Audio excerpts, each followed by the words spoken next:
नमस्कार, स्वागत है आपका सीएनबीसी आवाज़ एंड मोतीलाल ओसवाल स्टूडियोज़ में। मैं हूं मनीषा गुप्ता। कमोडिटी राउंडअप में हमारी टॉप स्टोरी आज यहां पर सोने को लेकर है, जहां पर यूएस एडमिनिस्ट्रेशन की तरफ से एक यू टर्न होता हुआ नजर आया है कि सोने पर जो यहां पर टैरिफ्स की बात की जा रही थी उसके ऊपर क्लैरिफिकेशन आएगा एंड मोस्ट प्रोबेबली यहां पर सोने पर कोई टैरिफ नहीं है और उसका इम्पैक्ट हमने सोने के प्राइसेस पर आता हुआ देखा भी है। प्राइसेस में कुछ गिरावट के साथ कारोबार $3400 पर आउंस के नीचे के लेवल्स। अब यहाँ पर आपको क्या करना चाहिए बताएंगे आपको। साथ ही बात करेंगे यहाँ पर गेहूं की, जहाँ पर ओएमएसएस के हायर लेवल्स देखने को मिले हैं, लेकिन साथ ही साथ नंबर्स काफ़ी स्ट्रॉन्ग हैं। यहाँ से गेहूं का इकोनॉमिक्स कैसा नजर आता है, इस पर भी होगी चर्चा। हमारे साथ आज कार्यक्रम में जुड़े हैं मेटल फोकस के senior consultant Harshal Barot, SMC global से Vandana Bharati and wheat product promotion council के चेयरमैन अजय गोयल। आप सभी का कार्यक्रम में स्वागत है। शुरुआत यहाँ पर सोने के साथ कर लेते हैं। हर्षल, वो एक क्लैरिफिकेशन आपसे पहले काफ़ी इंपॉर्टेंट रहेगा, क्योंकि पिछला पूरा हफ्ता इस असमंजस में गया कि वो जो बॉर्डर फोर्सेस की जो लेटर है जो हमने स्विट्जरलैंड के एक एक्सपोर्टर को जाते हुए देखी और उसका पूरी तरीके से खुलासा हुआ, एक प्रीमियम में यहाँ पर यूएस के प्राइसेस चले गए। यूएस ने इसको नोटिस किया, एक क्लैरिफिकेशन की अब यहाँ पर बात की जा रही है और प्राइसेस ने इसको रिएक्ट भी कर लिया है। एज ऑफ नाउ जिस तरह की स्थिति है उसे कैसे एनालाइज करेंगे? Good morning Manisha. I think वही है कि जो आपने बताया कि अनसर्टेनिटी जो थी डेफिनेटली मार्केट में कम हो गई है।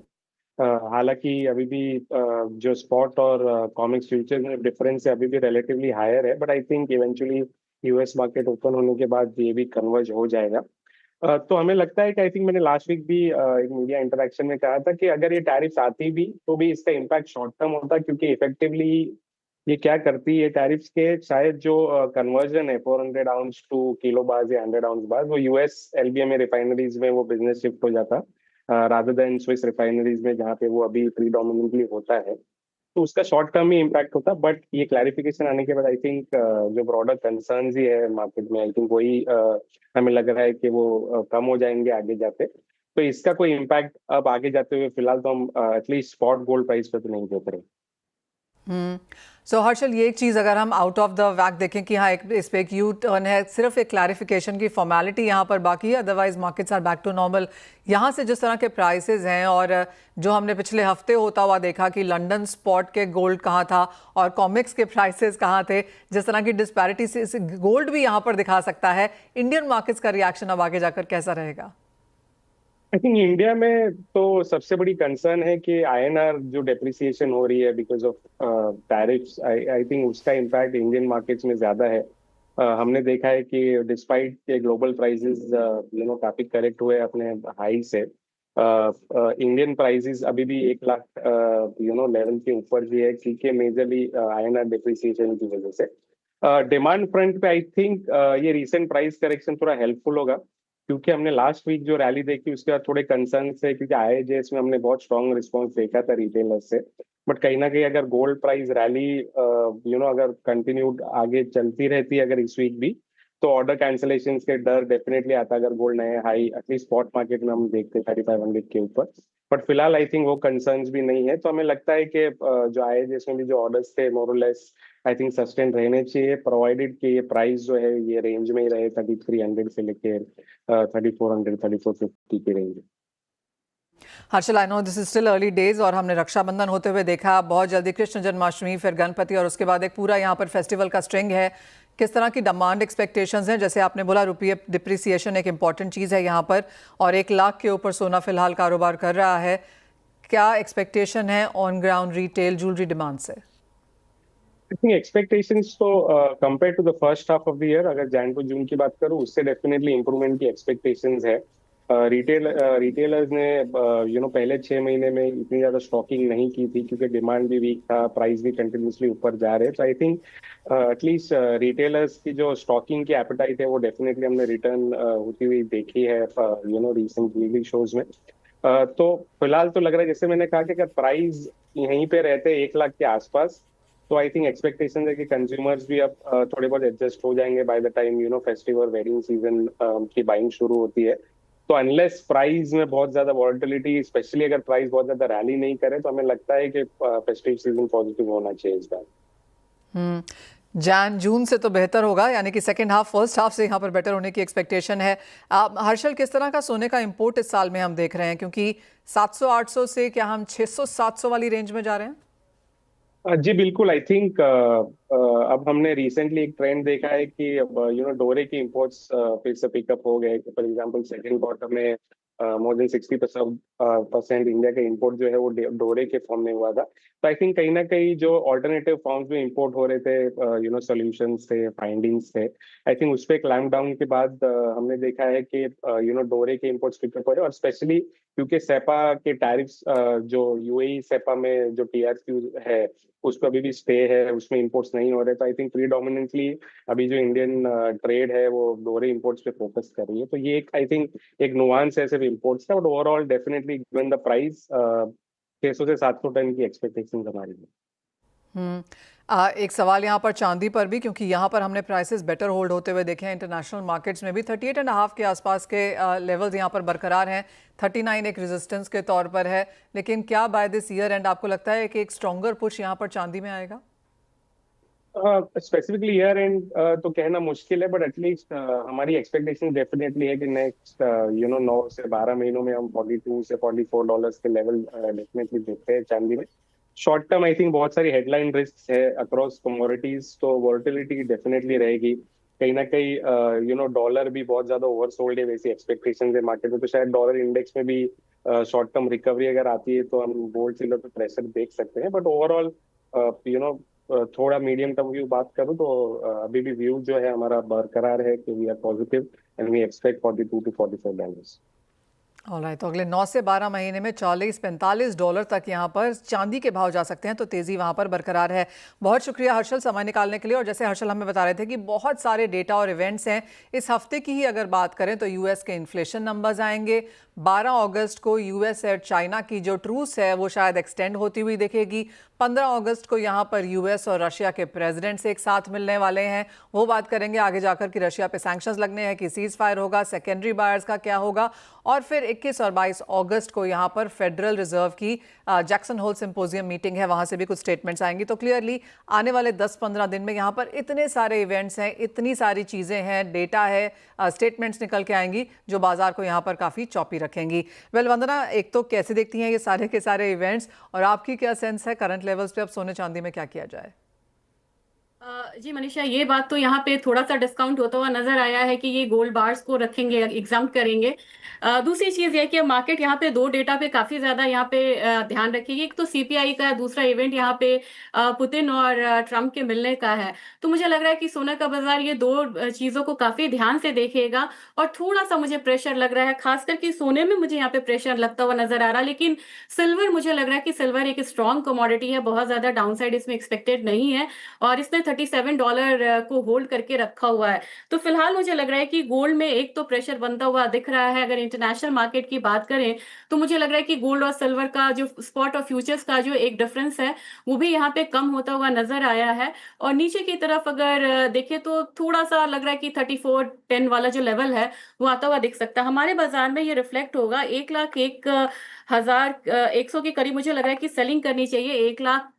1,06,000 का टारगेट रखना होगा, स्टॉप लॉस लगाना होगा 1,01,400 का। साथ में मुझे लग रहा है कि जैसे हम सिल्वर को ले रहे हैं तो गोल्ड सिल्वर रेशियो में ये थोड़ा सा अप्रिशिएट होना चाहिए। मुझे सिल्वर में बाइंग लग रही है, 1,14,500 के करीब बाइंग करनी चाहिए। 1,15,300 का टारगेट होगा, स्टॉप लॉस लगाना होगा 1,14,150 का। तो मुझे लग रहा है कि इस बार जो ट्रेडिंग है ये गोल्ड सिल्वर रेशियो पे अच्छा खासा हो सकता है। वंदना, साथ ही साथ कच्चा तेल कैसे देखती हैं? 5% की गिरावट पिछले हफ्ते में, आधे % की गिरावट यहाँ पर आज है। 2 महीने के लोज पर क्रूड के प्राइसेस। एनर्जी काउंटर ने रिएक्ट करा है थोड़ा सा नेगेटिव, क्योंकि अगर यूएस और रशिया में थोड़ा भी अगर पॉजिटिव टॉक निकल के आता है तो स्मूथ होगा यहाँ पे सप्लाई। और खासकर कि यहाँ पे मनीषा हम लोगों ने नेचुरल गैस में भी एक गैप डाउन ओपनिंग होता हुआ देखा है। तो मुझे लग रहा है कि क्रूड में दबाव जो है वो बना रहेगा इनिशियली। और हम लोग का जो क्रूड है, एमसीएक्स क्रूड है, वहां पे भी एक फॉल हम आता हुआ देख सकते हैं। तो 5570 के करीब मुझे लग रहा है कि सेलिंग करनी चाहिए। 5500 के टारगेट के लिए स्टॉप लॉस लगाना होगा 5600 का। और मुझे लग रहा है कि नेचुरल गैस में भी जो एक न्यू लोज आता हुआ, हम फ्रेश लो आता हुआ यहाँ पे देख सकते हैं फिलहाल 244 245 का। वंदना, साथ ही साथ एक सेंस मेटल्स की लेना चाहेंगे, क्योंकि यहाँ पर हमने मार्केट्स को स्टेबलाइज होते हुए जरूर देखा है। एल्यूमिनियम में अच्छी खासी तेजी है, कॉपर में कंसोलिडेशन है, चांदी की जैसे हम बात कर रहे थे 38 पे यहाँ पर होल्ड कर रहा है। तो एक पॉज है क्या और कोई एक बेटर यहाँ पर बाइंग अपॉर्चुनिटी? मुझे जिंक बढ़िया लग रहा है। मुझे लग रहा है कि जिंक में एक बाइंग जो है वो कंटिन्यू रहनी चाहिए। यहाँ पे 271 के करीब बाइंग करनी चाहिए। 273 के टारगेट के लिए स्टॉप लॉस लगाना होगा 270 का। दूसरी यहाँ पे कमोडिटी मुझे एल्यूमिनियम लग रही है। एल्यूमिनियम में उन्होंने कैप किया है कि इससे ज्यादा प्रोडक्शन हम नहीं करेंगे चाइना, इसका भी एक फर्क आ सकता है। तो 255 के करीब यहाँ पे बाइंग करनी चाहिए 260 के टारगेट के लिए। स्टॉप लॉस यहाँ पे लगाना होगा 242.5 का। जी गॉट दैट। वंदना, एक यहाँ पर सेंस अगर एग्रीकल्चर में ली जाए तो वो क्या है, क्योंकि चाहे गेहूं के प्राइसेस हैं, चीनी है, धान है, यहाँ पर गिरावट देखने को मिली है। एक हल्का सा जो तेज़ी है वो शायद खाने के तेलों में है in sense of inflation month on month basis पर, बाकी सब चीज़ें अंडर प्रेशर। जी अभी एक तो मानसून बढ़िया है यहाँ पे मनीषा, तो मुझे लग रहा है कि उसका भी एक प्रेशर आता हुआ दिख रहा है। और एक तो मैंने मस्टर्ड में आता हुआ नहीं देखा बहुत ज्यादा प्रेशर, नहीं तो मुझे लग रहा है कि सारी जगह प्रेशर जो है वो बिल्डअप हो रहे हैं। और दूसरी चीज है कि ट्रेड डील में बहुत ज्यादा यहाँ पे इम्पैक्ट देखने को मिल रहा है। तो जो न्यू ट्रेड रिलेशंस बनेंगे और new export import trading activities अभी जो है वो थोड़े से हॉल्ट पे, इसका भी इम्पैक्ट आता हुआ हम लोग देख रहे हैं। मुझे वीट में फिर भी बहुत ज्यादा कमजोरी नहीं लग रही। मुझे लग रहा है कि 2854 के करीब ये ट्रेड हो रहा है अभी। मतलब 2970 तक मुझे लग रहा है कि प्राइसेस एक बार ऊपर की तरफ जाना चाहिए, वहां पे एक कैप देख सकती है ये कमोडिटी। फिलहाल थोड़ा सा जो फेस्टिव सीजन का भी एक इम्पैक्ट जो है पॉजिटिव वो देखने को मिल सकता है। Point taken. वंदना, बहुत शुक्रिया साथ जुड़ने के लिए, तमाम स्ट्रैटेजीज के लिए भी। वेल, इसी के साथ एक ब्रेक का भी समय है। लौटेंगे तो हमारे साथ होंगे वीट प्रोडक्ट प्रमोशन काउंसिल के चेयरमैन अजय गोयल। उनसे चर्चा करेंगे यहाँ पर गेहूं और उसके प्रोडक्ट्स की।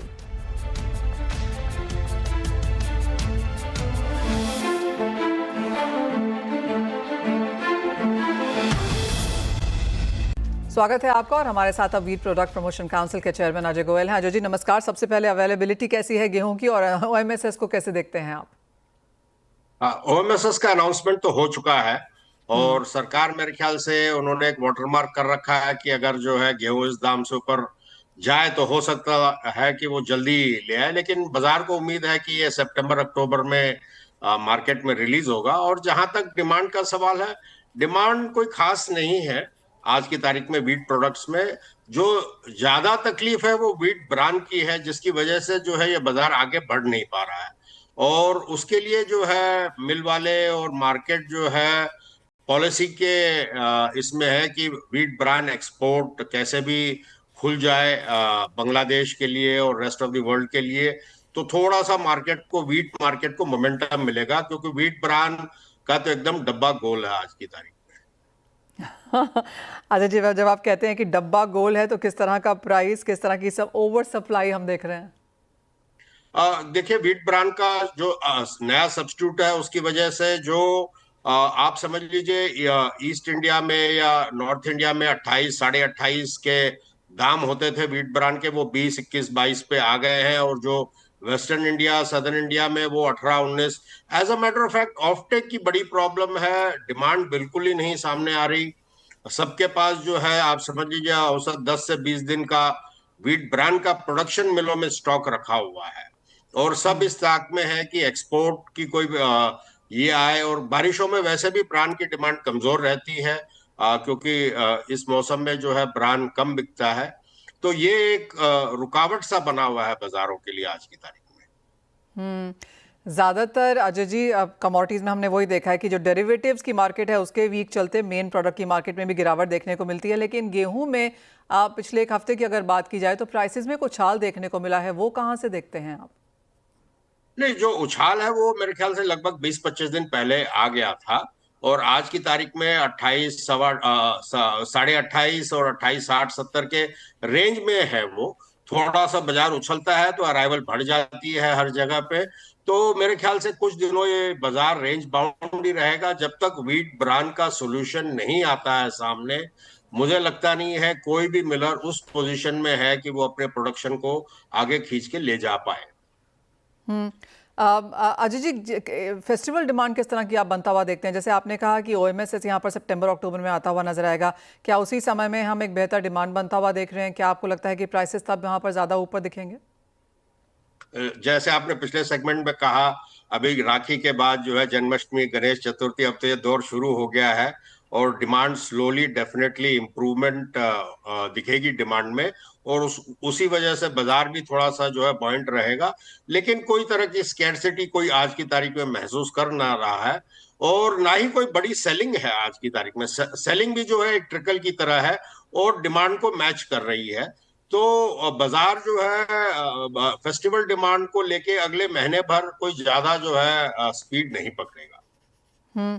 अजय जी, एक एक्सपोर्ट्स की बात हम हमेशा आपसे यहाँ पर करते हैं। वीट ब्रांड एक चीज़ है जो आपने कहा, बांग्लादेश एक बड़ी मार्केट है, बट ओवरऑल जिस तरह की सप्लाईज हैं, प्राइसेस इन कंट्रोल हैं, government has been patting their back on that, क्या हम प्रोडक्ट एक्सपोर्ट्स की बात कर रहे हैं?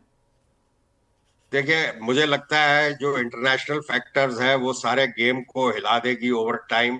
जिस तरह से जो है अखबारों में हर चीज की खबर आ रही है, हमें लग रहा है कि कोई मेजर पॉलिसी मूव लेके आएगी government in the next 2-3-6 months, keeping in tune जो ग्लोबली हो रहा है आज की तारीख में हर तरह के मार्केट को और ट्रेड टैरिफ को लेके। तो जरूर जो है वापस इस पॉलिसी को रिव्यू करने का टाइम आ गया है। कुछ तरीके से इंडिया को कॉम्पिटिटिव अगर रहना है और ग्लोबल मार्केट से जुड़े रहना है, तो डेफिनेटली जो टैरिफ्स है, जो इंपोर्ट पे इतने हाई टैरिफ्स है, जो एक्सपोर्ट पे जो इतनी बंदिश है, उसको थोड़ा बहुत लूजन आउट करना पड़ेगा। मार्केट्स को ये उम्मीद है। यूएस से आपको किस तरह की उम्मीद लगती है? जिस तरह से अब हम बाजार देखते हैं अजय जी, जो टॉप 10 जीडीपी कंट्रीज हैं वहां पर इंडिया का कोई एफटीएस नहीं है। ऑफ कोर्स इंडिया अभी भी यहाँ पर बात कर रहा है ऑस्ट्रेलिया के साथ, यूके का एक टैरिफ ऑफ कोर्स हमने एक स्ट्रॉन्ग यहाँ पर आता हुआ देखा है, लेकिन यूएस से कुछ चिंताएं हैं इस सेगमेंट को? मुझे लगता नहीं है यूएस वीट जो है, जो प्लांट प्रोटेक्शन क्वारंटाइन है, उसको इजीली इंडिया में पास कर पाएगी। पिछले एक दशक में भी आपने देखा है कि जब वीट इंपोर्ट भी हो रहा था, वो या तो ऑस्ट्रेलिया से हो रहा था या ईयू से हो रहा था। यूएस वीट के ऊपर जो है आप समझ लीजिए पीपीक्यू के और उस तरह के अलग तरह के इश्यूज हैं जिससे अभी तक रिजॉल्व नहीं किया गया है। तो वीट में यूएसए का इंडियन मार्केट में मुझे नहीं लगता जल्दी से कोई रोल बन पाएगा। एक फाइनल सवाल अजय जी, ये प्राइसेस को लेकर है। जैसे आपने, मुझे याद है आपने लास्ट इंटरव्यू में भी कहा था कि 28, 28.5, 29 से ऊपर फिलहाल गेहूं के प्राइसेस जाते हुए नहीं लगते। क्या वही रेंज बरकरार रहेगी जब तक सितंबर अक्टूबर नहीं आता? बिल्कुल रेंज बाउंड रहेगा, और जो ओएमएसएस की तलवार है वो सर पे लटकी हुई है। इसके लिए मार्केट कोई जो है एक्सेलेरेटर पे पाव रखने वाला नहीं है। यही रेंज बाउंड जो है टुक टुक चलता रहेगा। जिस दिन डिमांड ज्यादा रहेगी 1% बढ़ जाएगा, जिस दिन अराइवल ज्यादा रहेगी 1-आधा% घट जाएगा। अभी फिलहाल यही स्थिति है, आगे बोलना मुश्किल है। Ajay ji, as a person, as a market industry, आपको लगता है ये अच्छी चाल है देन प्राइसेस को इस रेंज में रहना? देखिए, एक नेचुरल कैरी कमोडिटी को मिलनी चाहिए, सबकी ये धारणा है। नहीं तो जो है सीजन के टाइम पे प्राइवेट कैपिटल आएगा नहीं, कोई स्टॉक करेगा नहीं। इसके लिए ट्रू फ्री मार्केट होना जरूरी है, और इसीलिए आप देख रहे हो कि धीरे धीरे जो है गवर्नमेंट की प्रोक्योरमेंट बढ़ती जा रही है over time because of higher prices and so much of regulation, और प्राइवेट ट्रेड धीरे धीरे जो है पीछे हट रहा है। वरना पहले जो है प्राइवेट ट्रेड गवर्नमेंट के साथ कंपटीशन में रहता था, फ्री मार्केट था, ट्रेड अपॉर्चुनिटी थी, कॉस्ट ऑफ कैरी निकलने की उम्मीद ज्यादा रहती थी। इस वजह से इसका फॉलोआउट इफेक्ट ये रहेगा कि ये सारा जो है सरकार की गोदी में जाके बैठ जाएगा ये ट्रेड गेहूं का, और सरकार ही जो है इन फ्यूचर इस पे जो चाहे वैसे करती रहेगी। ऑल राइट, ओके, वो बहुत सही नहीं सुनाई देता यहाँ पर। और जैसे आपने कहा, ट्रू फ्री मार्केट के लिए प्राइवेट पार्टिसिपेशन जरूरी है, जिसके लिए सरकार पुश तो करती रहती है, लेकिन जिस तरह की फिर नीतियाँ बनती हैं, रिस्ट्रिक्शंस लगते हैं, उससे हम होता हुआ वो देखते भी नहीं है। एज ऑलवेज अजय जी, बहुत शुक्रिया साथ जुड़ने के लिए और डिटेल में वो समझाने के लिए भी। वेल, इसी के साथ फिलहाल इस कार्यक्रम में भी इतना ही समय है। हम ब्रेक के बाद लेकर आएंगे फ्यूचर्स एक्सप्रेस।